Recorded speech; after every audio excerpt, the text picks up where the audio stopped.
This is the FYI on Youth Ministry, a youth ministry podcast from the Fuller Youth Institute. This season, we are focusing on the 5 ways we can cultivate a faith that goes beyond youth group with our students. But first, let's hear what youth leaders had to say about today's topic. What do you think makes teaching transformative? I think that staying on your toes and being willing to do something outside of your own comfort zone makes teaching transformative. I think when we commit to one way of doing things, we're doing a disservice to our students. Different avenues of communication, different ways of communicating, different sizes of groups, and who's talking on the stage. I think that's what really makes teaching transformative. The more we dip into different experiential practices, different ways. And listen, I'm guilty as any other youth pastor out there of just getting up there and just just talking head for 20 minutes at them.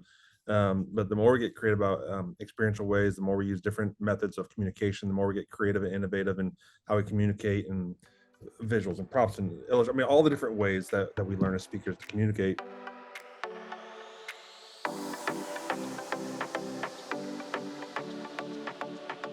Hello, everyone. Welcome to the FYI on Youth Ministry. This is Rosalyn Hernandez. I am the Diversity, Equity, and Inclusion Manager and Content Producer at the Fuller Youth Institute. And I am Jen Bradbury, co-author of Faith Beyond Youth Group, and until very recently, the Content Director at FYI. But I am currently the Senior Director of Family Ministries at First Presbyterian Church in Glen Ellen. And I am so excited to be talking about today's topic of teaching for transformation.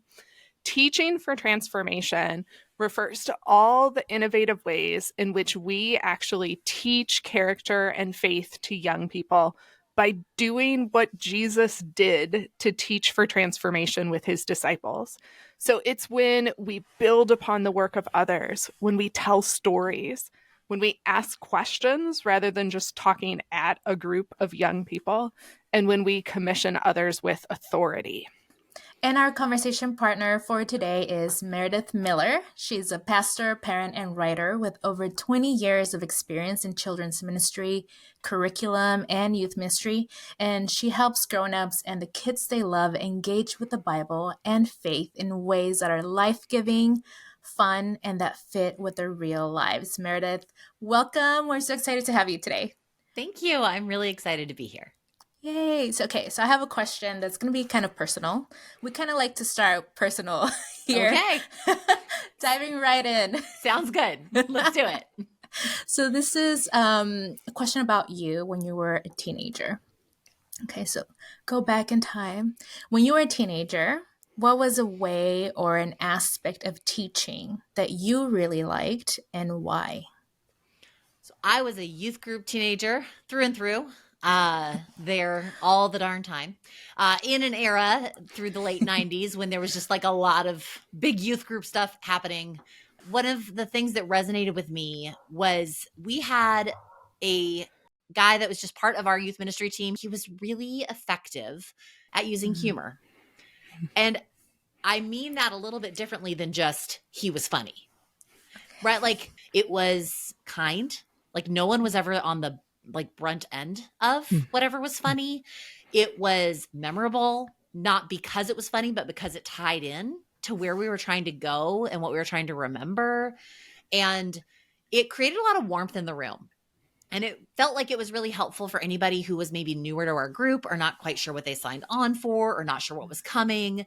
He was never baiting people with humor and then about to switch to some sort of message where God became scary or unkind or, there's all these things people can do with humor that I would not advise. And I look back at this one person, his name was Mark, and it's like that role of using humor on purpose. Not to boost his ego, not to try and manipulate the kids in the room, not to just warm a crowd up before going on to somewhere else completely unrelated. All of that I thought was just really wonderful. And I think sometimes we try to give to our students or to young people what we had when we were in youth group. Did you try to incorporate humor into your teaching when you were first starting in youth ministry? Oh no, I'm not funny. I'm not. It has been one of the genuine challenges for me as a preacher and teacher is I am not all that funny. I have a sense of humor, at least I hope. It might be nerdy and niche, but I am not actually very good at that. I think it often feels unnatural, and I've had to practice where humor comes in a way that can build connection. But if I try to do it too much, it will not work. It won't land. And I mean, practice, I have literally given teaching scripts to my much funnier and wittier husband, and he has written jokes in for me. But to this point, we've had to work them out in a way that feels like I would actually say that actually feels like it comes from who I am, and not just well, we know that good teaching should have some humor. This has actually been a thing I've had to kind of do some practice on. Yeah, I think we all have to practice at certain things. I'm curious, Jen, do you have anything that you liked as a teenager, and did you try it when you first started? Yeah, so like Meredith, I was also a youth group kid, though I think in a pretty different church. So it was a small United Methodist church, and we had an associate pastor who had gotten stuck with us, and a couple of adults who were really kind of roped in to youth ministry. And one of those adults was Mike, and he was the guy who led our Sunday school class and started leading when we were in 7th grade, and was the Sunday school teacher all the way up through my senior year of high school. And Mike was a guy who had no Bible training, no theological training, no understanding of youth ministry whatsoever, but had a heart for Jesus and a heart for kids. He also had very, very small kids at the time, which meant that he had little to no time to actually prep anything for Sunday school. And so what Mike would do is he would come in with a topic that he found interesting, a Bible passage, and 3 or 4 questions. And he'd ask those questions and give us the space to actually talk about them and wrestle through them. And not only was that incredibly engaging for every person who was in that room, but it also very much influenced how I went on to think about what does it mean to actually lead in youth ministry. So absolutely. Thanks for sharing those. Yeah, totally. And so, Meredith, we're going to continue on in that vein a little bit. And I want you to kind of think about the opposite side of that, though, for a second. So what are some of the ways that you feel like we have traditionally taught young people that have not actually engaged or transformed them, maybe in the ways that we thought they would or that we hoped they would? The thing that comes to mind actually would be sort of in contrast to Mike's style, which is to say that there has been a lot of talking head, mini sermon just for younger people style stuff that's been so prevalent for so long. This idea that if in quote unquote big church, someone is going to talk at them for 45 minutes, then in youth group, I mean, I guess probably only 35, because Lord, but we still just assume we talk and talk and talk forever. There is so much keep your butt in the seat while some grown-up talks at you, whether you find it interesting or not. And if a young person dares to say, I don't know if I feel like this is relevant or helpful, we put that back on the young person. They're just not listening well enough, or they don't realize that the thing the grown-up is talking about really should matter to them. It kind of comes back on them instead of being attentive to that feedback. And I just think that whole model of running everything through a single person who primarily talks while young people primarily are expected to quietly listen is bananas to me. No educator thinks that that's a good idea. In any other space where we want people to learn something, we don't use this model anymore.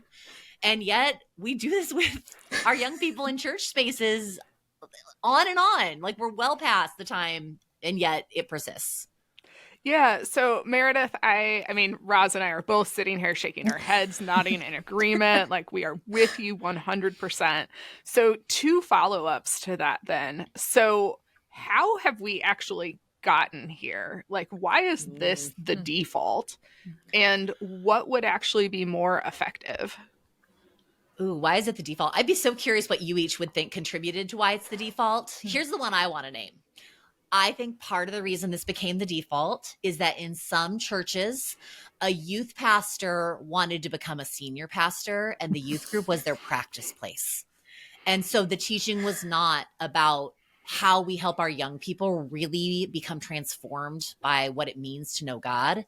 It was about how that youth pastor got in his 52 reps. And if only 30 are good, but then next year 35 are good, he is on his way to that main stage pulpit. And that goal drove the model for the kids in the room. I think that is at least one piece of why it not only became that way, but just like hung on that way. Yeah, Meredith, like that resonates so deeply with me in that they want to transform their own speaking and style, right? But not necessarily the people in the room. I also think there's something to the idea of, don't get me wrong, sermons are challenging to write. And yet I actually think it's way easier to write a talk than it is to carefully craft a discussion or to think through experientially, or like, how do I do this creatively? Like that takes a whole different thought process that I don't think most people default to. And so it takes longer and it's less efficient. Roz, I'm curious what you think there too. There's two things that come up for me. One thing is that there seems to be a tendency, not just in churches, and I'm speaking from a Latin American perspective, to want to adultify kids and teenagers. And so we want to talk to them like they are 20, 30 years old when their prefrontal cortex is not even fully developed. They're not even able to think abstractly, and we want them to understand systematic theology the way that we were taught, or the way that we are hearing it in preachings or something like that. And the other thing that comes up for me is from Paulo Freire's Pedagogy of the Oppressed. He talks about the banking style of teaching, where the teacher is like the one that has all the knowledge and is the one that's like doing transfers to the students, right? But in reality, the students already have knowledge of some things and they know their own context. So they also can bring knowledge to a teaching environment and to a teaching situation in which everybody is transformed, not just the students, but also the teacher. And both, it's a win-win situation, right? I'm just sitting here thinking, preach, Rosalind, preach. Like, yes, yes, yes.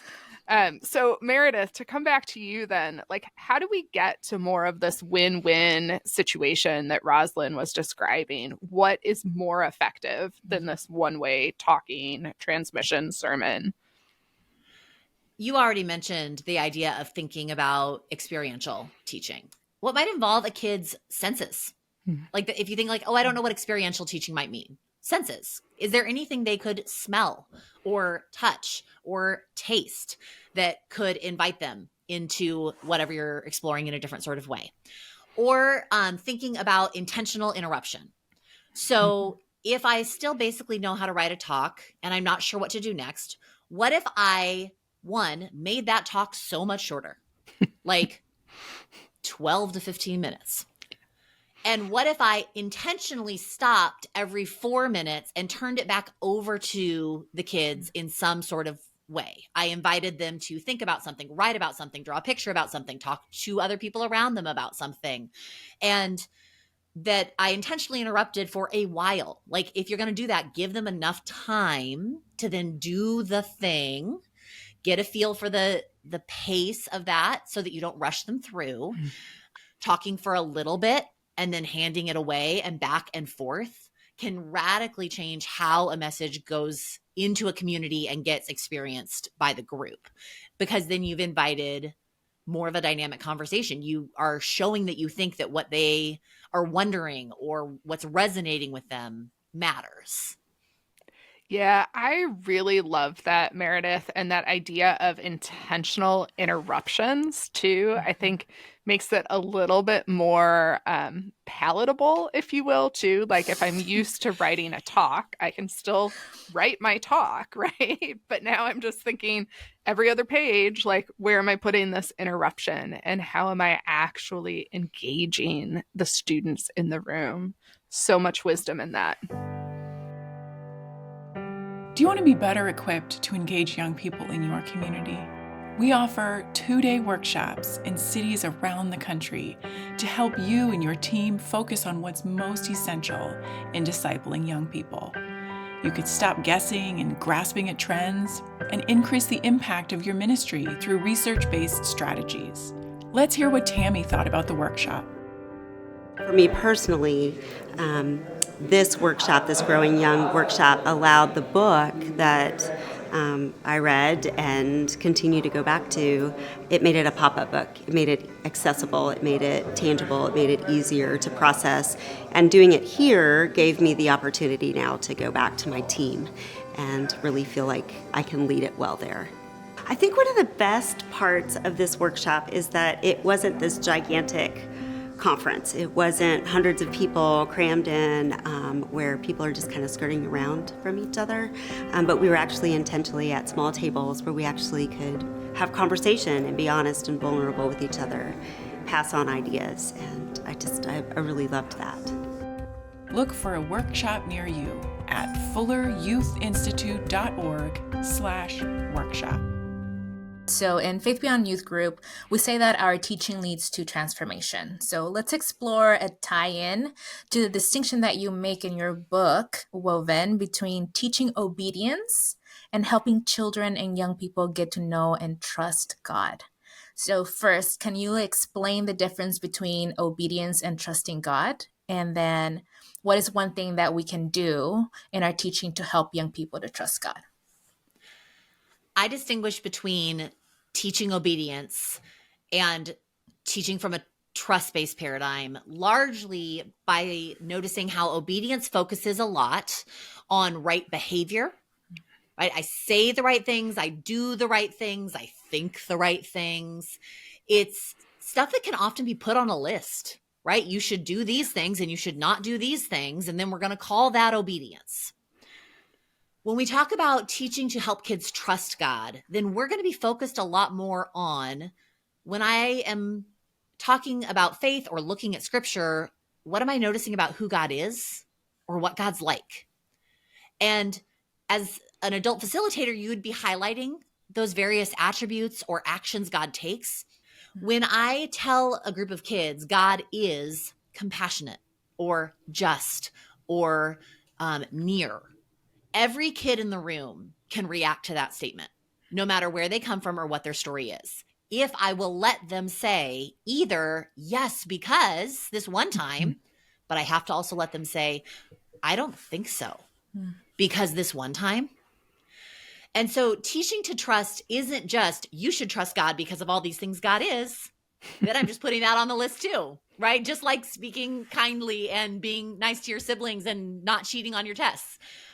Teaching to help kids know and trust God is about not only helping them see what God is like, but then giving them opportunities to confirm or deny that based on their stories and experiences so far, so that we can walk with them in each student's next right step.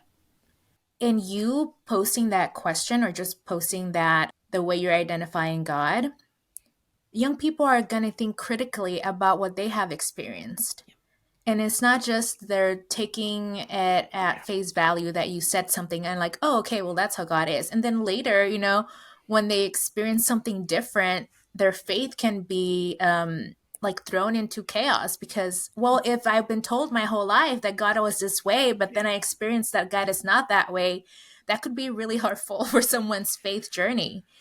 Yeah, you are helping kids expect God to be complex and mysterious and more. And you're helping them practice the idea that we are always getting to know God. That if there's something new that comes along the way, it might not mean the old thing was all wrong, but we're adapting to the fact that God is more. And, you sort of asked that second question about something we do in our teaching. And I think in addition to saying, what do you think about the idea that God is this thing? Or is it easy or hard for you to believe that God is this thing? Which I think is a single question that I'd be like, that is a technique you can just borrow and paste. Say, hey, today we said that God hears us.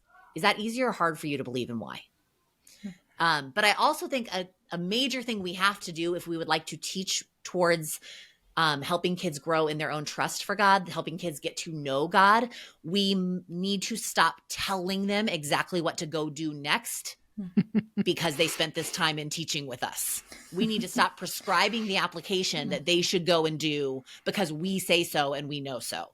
And we need to start giving space to help them discern, discover, hear for themselves from God what they might do next. Not just in terms of acting more rightly, again, to that obedience thing, but even like my next thing is to ask this question that I didn't feel like I was allowed to ask a couple months ago, but I'm going to say it out loud today. Or my next thing is to try to actually talk to God about what I'm feeling inside instead of just sort of trying to hide it from God. My next thing is to find a podcast on this same topic that I could listen to sometime in the next month because I kind of want to know more. Like not every next right step for a young person is acting more morally. And if we want to help them trust God, we need to help them practice how they respond to the God they're getting to know in a whole bunch of ways. Meredith, I'm curious because I can imagine a youth leader listening to this who would say, and who would kind of push back at what we're saying, and who would argue, but it is my job to convince a young person to trust God. So, like, what would you say to that person in terms of this conversation about trust and helping young people to trust God? If that is your job, which, goodness, I sure hope the people around you don't actually expect you to pull that off, because that sure seems like the Holy Spirit's job and way too much pressure on you. But then if that's the case, tell more stories. Tell more stories from Scripture, not only of God coming through, but of people not being sure if God will come through, people not being entirely certain God can be trusted. How did they work that out? What were they wondering? Tell more stories from your community of people figuring out who God is and whether or not God is trustworthy in a variety of situations. Tell positive stories and hard stories and messy stories and stories that take years to find their ending. Tell more stories from history and from a variety of cultures and contexts of people experiencing God, coming to know God, discovering more about who God is. Give kids a just vast library of stories of what we mean when we say God can be trusted, because stories are memorable. Stories are how we work through the times when God doesn't feel like God is showing up.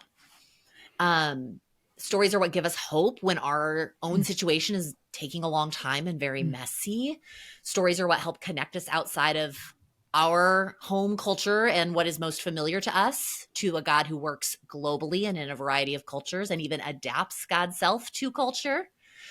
And so if that's your job, okay, find a whole lot of stories. Tell a whole lot of stories. Let your kids tell their stories. Let their, get your youth leaders telling their stories. That's your avenue if that's what you've got to do. It's not doubling down on turning some sort of Bible passage into 3 points that the kids can go do immediately on Monday morning. That's so good, Meredith. So much wisdom in that. And I also love that embedded in this concept of tell more stories is the idea of faith formation takes teamwork. There's the youth pastor, there's the parent, there's the Holy Spirit that you mentioned, all have a hand in what's happening here. And one of the things that we hear from youth leaders all the time is this question of, how do we partner with parents? And so our question for you specifically about teaching for transformation is, what can youth leaders do to actually partner with parents to reinforce whatever they are trying to teach at youth group in the family spaces that we know extend discipleship far beyond the youth group walls? The simplest thing that if you're not already doing is offering a weekly email that comes before the weekend, not after. Not only will that probably make a parent more inclined to be sort of connecting with what might be happening in a space, but also it respects that a parent might, for some reason you don't know anything about, want to opt out of that particular weekend's conversation. And if you really want to build trust with a parent, trust their judgment when they say that a certain weekend topic is not for their kid. So if you already send something, but it's not before your weekend, I would just strongly encourage you. It's the simplest shift to put it ahead of time. But if you also wanted to make something for grownups, the most common thing I hear, and this is partially because my background is largely from like young kids through 6th grade, but even there, the number of adults who just feel like they don't know very much about the Bible, it's really high.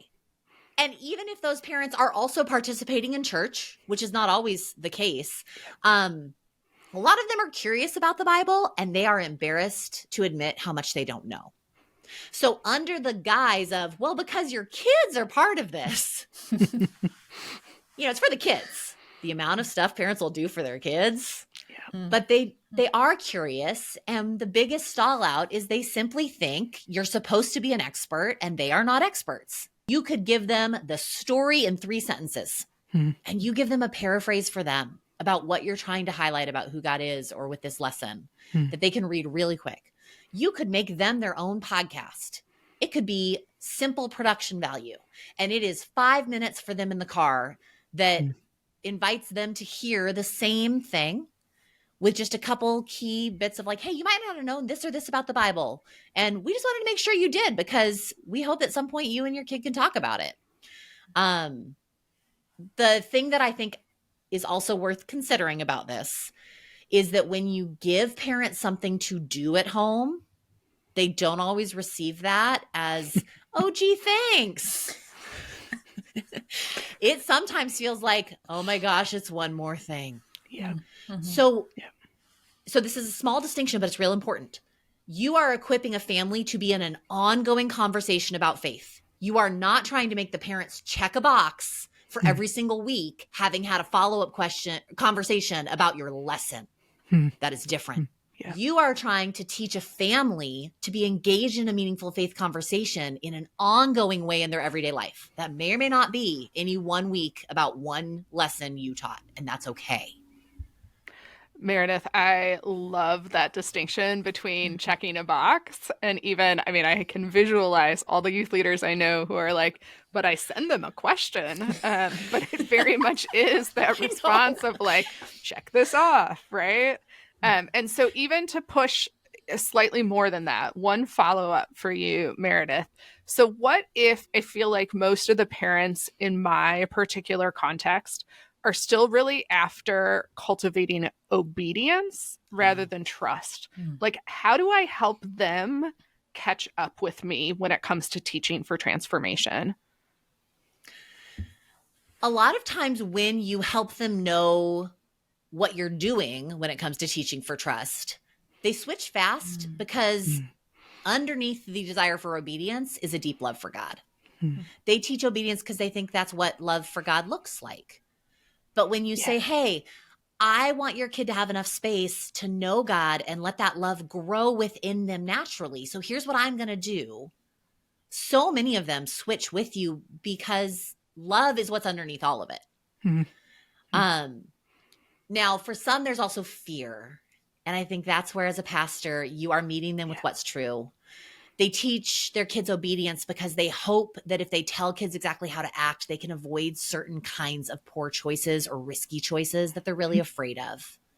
Choices that probably all 3 of us would be like, yeah, I don't want a kid getting into that either. Yep.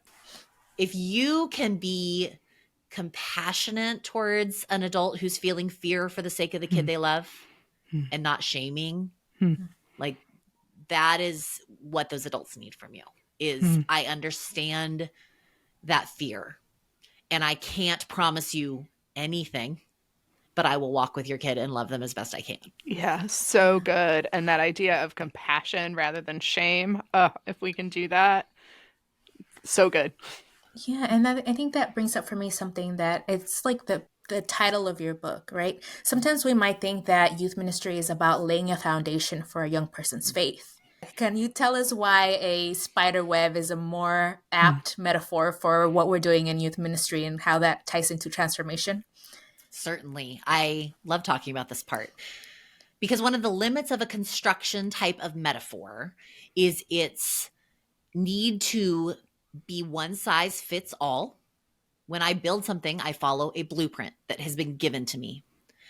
And then it doesn't have a model built in for change. When a building is constructed, that's the building. There's not anything about a construction metaphor that accounts for changing our mind, or I don't know this thing, so I need to fill it in. Everything is one thing right after the other, brick by brick. When you look at what a spider does, they weave a web that is uniquely shaped to the environment in which they live. If they are a house spider, they're in the corner where you just can't quite dust. If they are in your garden, they go between plants. The shape of their web is suited to how they are not only using that web as a home, but also using it to find the food they need. There's such a thing called a tunnel web. It looks like a little funnel and the spider lives in the bottom of it. And they can hide and catch prey that way, which is different than an orb web, which is the pretty circle one a lot of us have seen, where a fly just buzzes right in and kind of gets bopped and off they come. It's unique to the spider. And webs break. They break because a stick comes through. They break because a bird caught it along the way. They have places where there's breakage. And nobody says, wow, that spider really failed to have a strong home. The spider just reweaves the section that's broken. They tend to that space.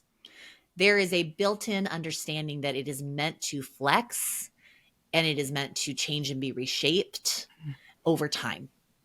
We need images for our life and our faith that expect that I am weaving something anchored to who God is, but flexible in its form because each of us is unique to one another in so many ways.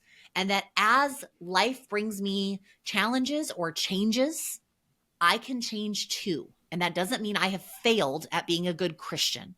Yeah. That means I am expanding my understandings of God or of faith practices or of the theology that we have that comes out of it. And I just tend to that part of my web of faith along the way. I think it has a lot more promise for the fact that our young people will grow into adults with questions and face life's challenges and wonder if God is all they hoped God would be. And that will be okay because there are ways we can then reweave.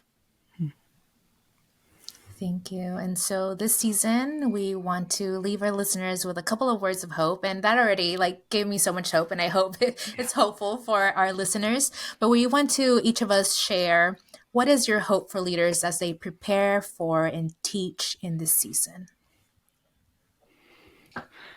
I can go first. Yeah. So I hope that youth leaders can, as they prepare,